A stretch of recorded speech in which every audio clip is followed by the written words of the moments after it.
د کورنۍ چارو وزارت سرپرست وزیر خلیفه صاحب سراج الدین حقانی د خوست ولایت په شیخ زاید پوهنتون کې د طبي علومو د سمپوزیم په پرانیز غونډه کې ګډون وکړه وینا یې وکړله دا چې نوموړي تازه څه ویلي جزئیات در سره همدې ویډیو کې وګورئ او زموږ چینل هم سبسکرایب کړئ.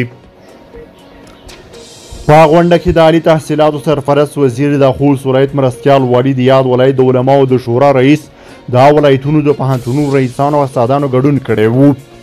خلیفه د خپلې وینا په مهال د علومو په اهمیت رڼا واچوله. د تعلیم بهیر ترقي د ملتونو د ترقۍ او پرمختګ اساس وباله. نوموړي وویل متاسفانه 40 کلنې جګړې د نورو د ګڼو زیانونو ترڅنګ علمي ادارې ډېرې وځپلې. علمي میدانونه په سیاسي حزبي او نظریاتي ډګرونو بدل شول او یو د بل په مقابل کې یې جبهه ونیوله.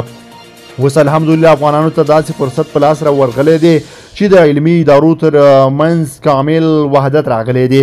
مدارس او پوهنتونونه څنګ پر څنګ د دې ولس بچیان تربیه کوي. خلیفه صاحب زیاته کړه چې زموږ د مبارزې د بریا راز زموږ فکري وحدت و، ځکه خو په بېلابېلو نومونو تقسیم نشو. دغه راز تعلیمي ادارې د یو هیواد د بقا لپاره وحدت ته ضرورت لري. کو په سیاسي حزبي او قومي تقسیم ونه ویشل شي زموږ بقا په تضمین وي. هغه وویل ملتونه له یو طبي آفت سره مخ شي خو په ډېر وخت خپل پخواني حالات ته نه ګرځي. ولې الحمدلله افغانستان چې له 40 کلنې جګړې وتلی د 2 کلونو په اوږدو کې یې مخې ته ډېر مزل کړی دی. له دې سره چې په صادراتو او وارداتو کې یو شمېر ستونزې لرو له محدودیتونو سره مخ یو، خو د اسلامي نظام له امله مو الله تعالی کمزوري اقتصادي پرمختګ له برکتونو برخمن کړی دی.